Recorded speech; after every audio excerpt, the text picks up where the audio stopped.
Shalom, Bapak Ibu, FGB Men. Be strong in the Lord. FGB Men. Luar biasa deh ibu-ibu juga di sini ya. LOF.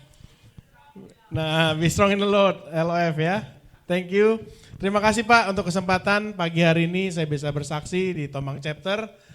Ini sebuah kasih karunia luar biasa.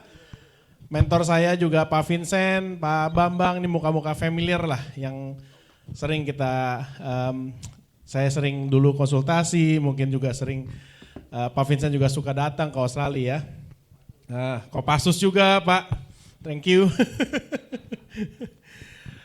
Oke, pagi hari ini saya mau bersaksi singkat aja, karena dikasih waktu cuma 2 jam, jadi saksiannya singkat aja. Ini sebelum pandemi. Bapak Ibu, anak saya lahir itu 2019, ya. Jadi saya karena ada ibu-ibu di sini, saya mau buka sedikit ya.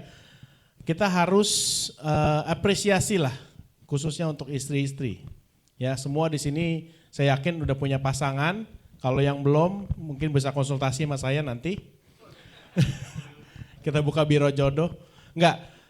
2019 anak saya lahir, Bapak Ibu.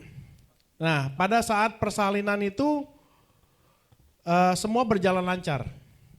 Ya, pada saat persalinan berjalan lancar karena istri saya sesar dan sungguh bahagia sekali dalam 15 menit, kalau di Indonesia kan cepat sekali ya, 15 menit udah keluar bayinya. Sehat semua dan dikasih lihat sama dokter. Pada saat itu udah happy banget tuh. Ya, anak kedua saya mau memang mau cuma punya 2. Yang pertama itu perempuan, yang kedua laki-laki. Jadi pas, sudah sepasang. Nah, pada saat dikasih lihat anak saya yang kedua, semua sehat kecuali ada sedikit something di belakang dia gitu loh. Ada luka. Nah, luka itu namanya spina bifida. Ya, spina bifida itu ternyata hanya kayak goresan sedikit di tulang belakang. Dan itu dinyatakan sama dokter mild case-nya. Jadi puji Tuhan sampai sekarang anak saya sehat, nggak ada kekurangan apapun. Jadi pada saat dia lahir memang ada sedikit cacat dan sampai sekarang kelihatan gitu cacatnya di belakang. Nah, yang saya mau saksikan adalah istri saya Bapak Ibu. Jadi pada saat udah dikasih lihat, saya dipanggil lagi sama dokter ke dalam. Pada saat itu saya happy banget tuh. Karena waktu sebelum melahirkan itu saya bilang sama dokter OB-GYN saya, dok, kalau boleh ini anak kedua saya kan udah gak mau punya anak lagi. Saya mau dong masuk ke dalam untuk video atau foto gitu kan pada saat persalinan gitu. Dan dia bilang gak bisa gitu karena lahirnya sesar. Kalau lahirnya normal mungkin bisa. Tapi karena sesar gak bisa. Tapi pada saat itu saya dipanggil lagi. Saya pikir wah dokternya berubah pikiran nih Bapak Ibu nih. Saya udah happy gitu kan. Disuruh pakai baju dokter, suruh pakai tutup kepala. Dan disuruh masuk gitu loh. Waduh happy nih udah siap-siap bawa handphone, udah ceklek-ceklek selfie ya kan. Biasa milenial Bapak Ibu.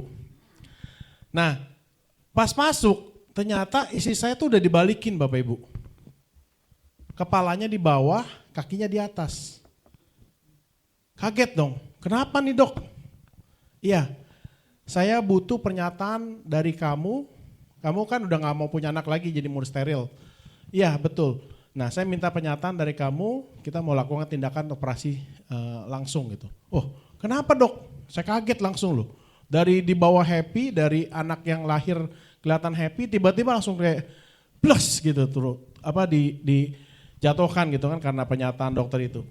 Dan langsung buru-buru saya tanda tangan pernyataan itu yang menyatakan artinya kalau ada apa-apa dia gak mau disu atau dokternya gak mau disalahkan lah istilahnya gitu. Dan singkat cerita, dokternya itu harus segera menyelamatkan istri saya karena pendarahan yang sangat luar biasa. Jadi pada saat sesar anaknya keluar, pas mau dibuang ari-arinya itu nempel sama pembuluh darah Bapak Ibu.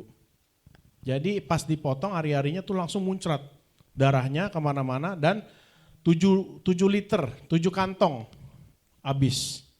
Makanya dia harus dibalikan, jadi darahnya itu mengalir ke otak supaya dia masih tetap sadar.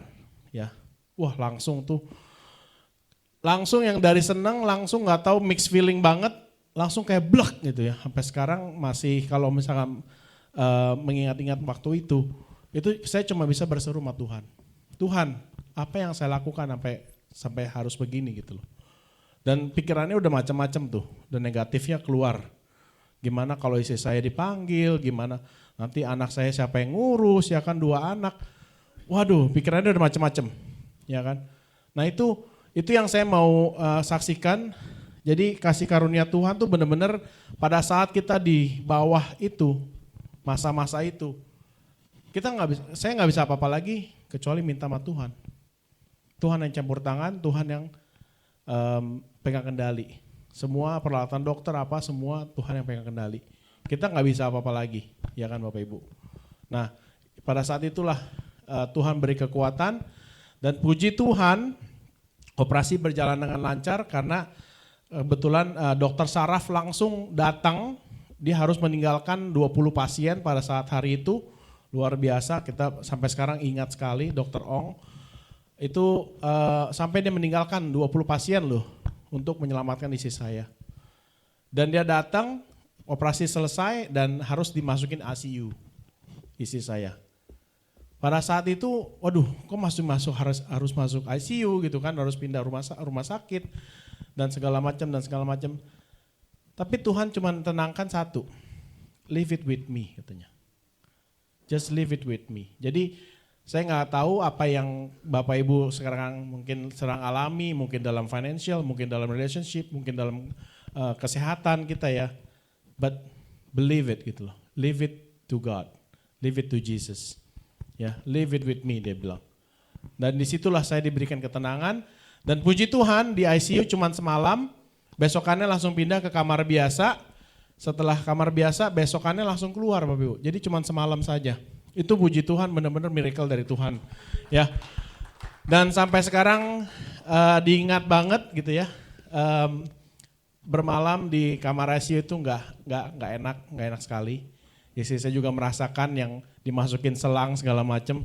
Itu benar-benar sampai sekarang jadi memori. Jadi kita benar-benar appreciate. Semua kita yang punya istri kita harus appreciate ya, yang udah jadi oma, yang jadi opa, ataupun yang punya istri, punya anak perempuan, kita harus appreciate mereka. Dan itu saja kesaksian saya. Tuhan luar biasa dan mukjizat Tuhan pasti terjadi. Just leave it to God, leave it to Jesus. Oke, thank you. Terima kasih Pak.